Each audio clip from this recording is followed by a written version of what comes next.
नमस्कार. आज मी तुमच्यासोबत शेअर करणार आहे आगळी वेगळी अशी बेसन चिल्याची रेसिपी.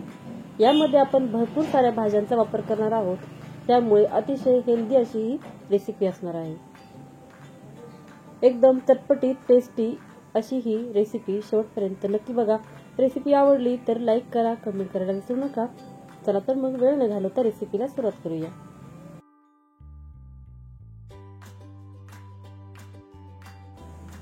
त्यासाठी सगळ्यात अगोदर इथे मी 1 कप बेसन पीठ घेतलं आहे. एकदम बारीक बेसन पीठ घ्यायचं आहे आणि ते चाळून घ्या. त्यानंतर पाव कप इथे बारीक रवा घेतला आहे. तुमच्याकडे जाड रवा असेल तर तो रवा मिक्सरमधून काढला तरी चालेल. आता चवीपुरतं मीठ, थोडीशी हळद टाकून घ्यायची. जेवढं बेसन पीठ आहे तेवढंच आपल्याला पाणी घेऊन मिक्सरमधून हे बारीक करून घ्यायचं आहे. अशा प्रकारे मिक्सरमधून फिरवून घेतल्यामुळे यामध्ये गाठी अजिबात राहत नाहीत आणि रवा आणि बेसन पीठ हे व्यवस्थित एकजीव होतं. जेवढं बेसन पीठ आहे तेवढंच आपल्याला पाणी यामध्ये घ्यायचं आहे. त्यामुळे एकदम जेवढं आपल्याला कन्सिस्टन्सी हवी आहे तशीच कन्सिस्टन्सी या बॅटरची बनते. आता यावर झाकण ठेवून 15 मिनिटांसाठी आपण ही साईडला ठेवून देऊया.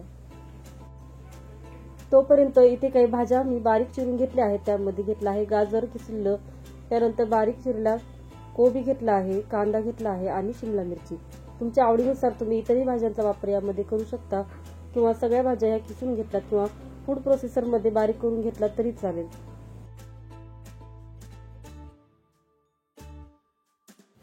आता या सर्व भाज्या व्यवस्थित एकजीव करून घेऊया. या मिक्स करायच्या. आता आपल्याला यामध्ये कोणतेही मसाले टाकायचे नाहीत किंवा यामध्ये मीठ सुद्धा टाकायचं नाही. मीठ टाकल्यामुळे या भाज्यांना पाणी सुटू शकतं. त्यामुळे सध्या यामध्ये मीठ किंवा इतर मसाले टाकायचे नाहीत. आता हे आपण बाजूला ठेवून देऊया. त्यासाठी आता एक छानपैकी इथे मसाला तयार करूया. त्यासाठी 1 चमचा लाल तिखट, 1 चमचा जिरे पावडर, 1 चमचा धने पावडर आणि काळी मिरी पावडर घेतली आहे. चवीपुरतं मीठ टाकायचं आणि हे सगळे मसाले चमच्याच्या साहाय्याने व्यवस्थित मिक्स करून घेऊया.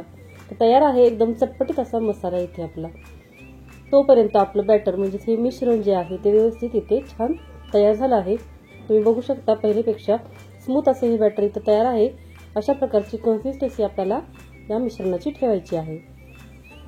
गॅसवर डोसाचा तवा गरम करायला ठेवला आहे. तोपर्यंत इथे मी अर्धी वाटी पाणी घेतलं आहे. त्यानंतर त्यामध्ये अर्धा चमचा इथे मीठ टाकून घ्यायचं आहे आणि ते व्यवस्थित मिक्स करून घ्यायचं. हे पाणी या तव्यावर गरम झालेल्या तव्यावर टाकून घ्यायचं आणि हलक्या हाताने कपड्याच्या साहाय्याने पुसून घ्यायचं. यामुळे हा बेसन चिला एकदम मस्त क्रिस्पी बनतो. त्यानंतर चमच्याच्या साहाय्याने तयार झालेलं मिश्रण हे तव्यावर घ्यायचं. ज्याप्रमाणे आपण डोसा फिरवून घेतो तसंच आपल्याला हे मिश्रण डोसाच्या आकाराचं फिरवून घ्यायचं आहे. इथे आपण 2 प्रकारे बेसन चिला बनवणार आहोत. तर पहिल्या प्रकारामध्ये हा बेसन चिला आपण इथे तव्यावर फिरवून घेतला आहे. आता या चिल्यावर आपल्याला आपण ज्या बारीक चिरून घेतलेल्या भाज्या आहेत त्या टाकून घ्यायच्या आहेत. इथे तुम्ही तुमच्या आवडीप्रमाणे भाज्यांचा वापर कमी किंवा जास्त केला तरी चालेल. आता सगळ्या बाजूंनी ह्या भाज्या आपण टाकून घेतल्या आहेत. आता यावर आपण जो आता चटपटीत मसाला बनवून घेतला आहे तो मसाला सगळ्या भाज्यांवर पसरवून घ्यायचा आहे.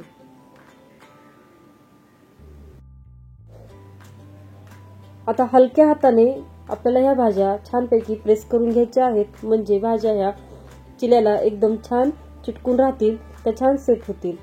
बऱ्याच वेळेला मुलं ह्या भाज्या खात नाहीत. त्यामुळे अशा प्रकारचा वेगळा चटपटीत नाश्ता त्यांना करून दिलात तर त्यांच्या पोटात ह्या भाज्या अतिशय त्यांना न कळता सुद्धा जातील.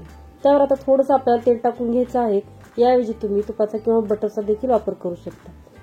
आणि अशा प्रकारे हा पॅन सगळ्या बाजूंनी फिरवत आपल्याला डोसा हा चिला हा सगळ्या बाजूंनी छान खरपूस भाजून घ्यायचा आहे.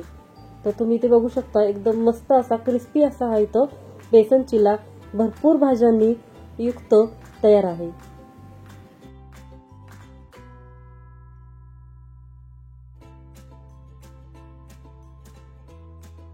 आता आपण दुसऱ्या पद्धतीचा चिला बनवून घेऊ. पहिल्याप्रमाणेच मिठाचं पाणी थोडंसं टाकून पसरवून घ्यायचं आणि कपड्याच्या साहाय्याने पुसून घ्यायचं. त्यानंतर बेसन पिठाचं मिश्रण घ्यायचं, ते तव्यावर पसरवून घ्यायचं. आता हा बेसन चिला आहे तो पूर्वीपेक्षा छान चटपटीत बनवण्यासाठी, लहान मुलांच्या एकदम आवडीचा बनवण्यासाठी यावर आपण टाकून घेतोय टोमॅटो सॉस. टोमॅटो सॉस चमच्याच्या साहाय्याने सगळ्या चिल्यावर छान पसरवून घ्यायचा आणि अगोदरप्रमाणेच आपल्या आवडीसारख्या या भाज्या ह्या सगळ्या बाजूनी पसरवून घ्यायच्या. त्यावर आता चटपटीत असा हा मसाला टाकून घ्यायचा. थोडंसं तेल पसरून घ्यायचं. ह्या भाज्या हलक्या हाताने प्रेस करून घ्यायच्या, म्हणजे त्या छान या चिल्याला चिटकून राहतील. आणि पूर्वीसारखेच आपला हा चिला परत एकदा डोस्याचा पॅन फिरवत सगळ्या बाजूनी छान क्रिस्पी होईपर्यंत भाजून घ्यायचा आहे. हा बेसन चिला तुम्ही टोमॅटो सॉस सोबत खाऊ शकता, किंवा नारळाच्या चटणी सोबत खाऊ शकता, किंवा तुमच्या आवडीप्रमाणे तर कोणत्याही चटणी सोबत, किंवा हा बेसन चिला नुसता जरी खाल्ला तरी एकदम मस्त टेस्टी असा हा लागतो. हेल्दी तर आहेच. आता हा बेसन चिला आपल्याला अशा प्रकारे कट करून घ्यायचा आहे.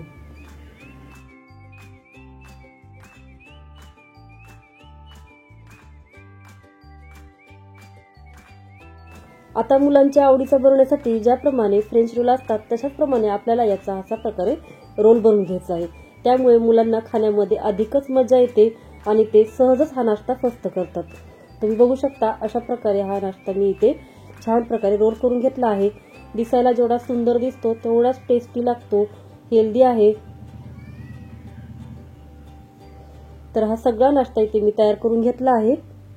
जर रेसिपी आवडली तर लाईक करा, शेअर करा, कमेंट करायला विसरू नका.